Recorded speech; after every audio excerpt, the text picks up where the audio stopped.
Kila mwaka ifikapo Disemba 3, dunia hufanya maadhimisho ya siku ya watu wenye ulemavu yenye dhima ya kutobagua kundi la watu wenye ulemavu ambalo linayo haki ya kuishi kama walivyo binadamu wengine. Katika kuadhimisha siku hiyo kwa mwaka 2025, shirika la kuhudumia watu wenye ulemavu wilayani Karagwe, CBIDO, kwa ushirikiano na halmashauri ya wilaya Karagwe, limeadhimisha siku hiyo katika kata ya Chanika, huku jamii ikitakiwa kutofanya vitendo vya ukatili kwa watu wenye ulemavu, kama mtaalamu kutoka ofisi ya ustawi wa jamii halmashauri ya wilaya Karagwe anavyotoa elimu. Kwa majina naitwa Jisia Bwana.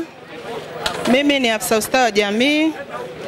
Niko hapa kwa niaba ya afisa ustawi wa jamii wa wilaya. Watu wenye ulemavu wanafanywa sana hii aina ya ukatili ya kubaguliwa au kutengwa, kukosa fursa za elimu, huduma za afya au kushirikishwa kwenye shughuli za kijamii. Watoto wenye ulemavu wengi wanakuwa wanafichwa majumbani. Jamii zinaficha, hataki wajulikane, hataki wajue familia ile kwamba kuna mtu mwenye ulemavu. Lakini kiuhalisia alikuwa ni mtu wa kutolewa nje ili aweze kupata huduma za afya, huduma za elimu. Watoto wenye ulemavu wanapata elimu, wanajitambua. Yapo mashirika ambayo yanasapoti watoto wenye ulemavu. Kwa hiyo tunaomba hawa watoto watolewe, wasifichwe kule majumbani, watambuliwe ili waweze kupata huduma za msingi. Na huyo hapa ni Emmanuel Benedicto Rosio, mtaalamu wa tiba viungo katika shirika la CBIDO. Mtoto anazaliwa na ulemavu kutokana pengine na sababu ambazo ziko ndani ya uwezo wa binadamu, lakini kuna sababu zingine ambazo zinakuwa nje ya uwezo wa binadamu. Na ulemavu tunapata katika hatua 3 tu. Hatua ya kwanza ni mtoto akiwa tumboni kipindi cha ujauzito. Hatua ya pili ni kipindi cha kujifungua, lakini pia hatua ya 3 tunapata ulemavu katika safari ya ukuaji. Na sehemu ambayo tunasisitiza sana wazazi na jamii nzima ya Chanika, ulemavu mwingine tunasababisha wenyewe. Kwa sababu unakuta mimba kwanza imetokea kwa bahati mbaya, lakini pia kliniki tunaenda mtoto ashafikisha miezi 6, na kuna ulemavu mwingine unatokea miezi 3 ya mwanzo. Kwa mfano mdomo wazi ambao nyewe mnaita mdomo sungura, ambao tunaamini pia nyewe mnasema ni chijoka. Sasa huwa swali nauliza wazazi, kama ni chijoka, kwa nini mtoto ale sehemu ya juu ya mdomo, au sehemu ya juu ya mdomo ndo nyama ni tamu, asile nyama sehemu zingine? Sawa wazazi, tuna vile vidonge ambao tunapewa na Ignas na wataalamu wengine wa afya tuvimeze, ila nyie mnaamini kwamba mkimeza vile vidonge pengine mtoto anaweza akapata ulemavu au mama akapoteza maisha, au tunaamini kudanganywa na watu wa tiba za asili kwamba damu zinatoka nyingi.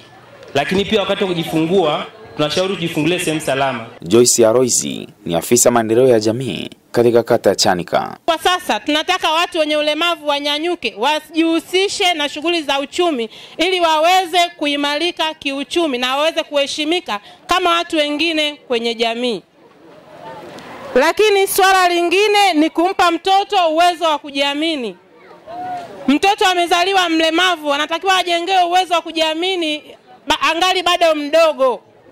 Kwa nini? Kwa sababu mtu akishakuwa tunasema samaki mkunje angali mbichi. Sasa kama hajapewa uzoefu akiwa mdogo, akikua atashindwa kuweza kujiamini katika jamii yake. Hivyo basi tuungane kwenye makundi hayo kwa ajili ya kuweza kuwajengea uwezo wa kujiamini ili wanavyoendelea kukua wao wanajiamini. Lakini pia sisemi kwa mtoto tu, wengine tayari yeye ndo mzazi, yeye ndo mlemavu. Ungana kwenye makundi ya walemavu ili na wewe uweze kujiamini. Uweze kujiamini kuwa na familia, uweze kujiamini kuwa na ndoa, uweze kujiamini kushiriki shughuli zote za kijamii, uweze kujiamini kwenda misibani, uweze kwenda kanisani, uweze kuja ofisini, tuweze kuja kwenye maadhimisho kama haya, na ndio maana leo tukawakaribisha mahali hapa.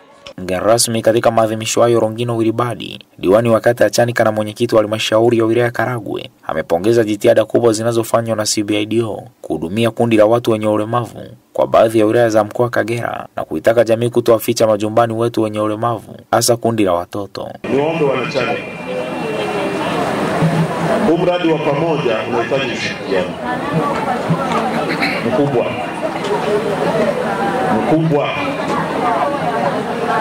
Sasa shirika linaleta 30% ya kumhudumia mlemavu. wananchi wanachangia 30%,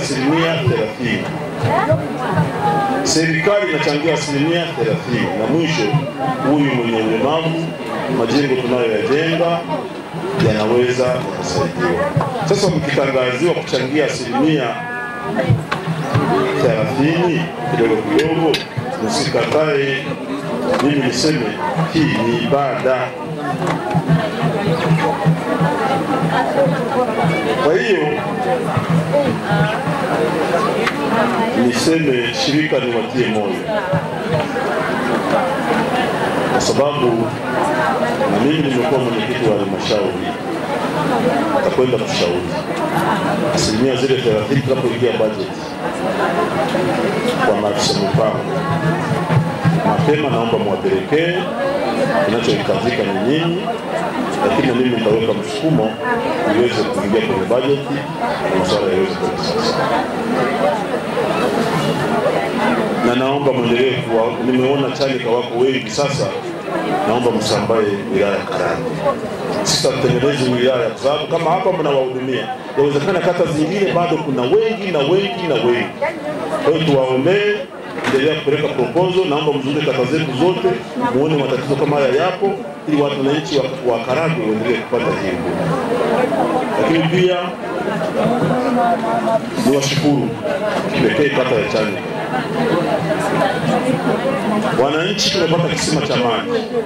Na wapa ni miongoni mwa wananchi ambao wameshiriki maadhimisho hayo. Elieza Feliciani, ni siku ya walemavu. Faida kuwafundisha watoto wenye ulemavu, kwa kuwasaidia walemavu ni kuwapenda, wala si wanyanyapae, siwe na kinyongo nao.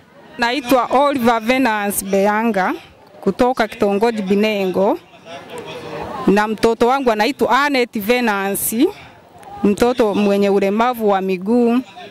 Lakini kupitia siku hii ya leo, siku ya ulemavu, nimependezwa sana kwa mambo yote yaliyoongelewa.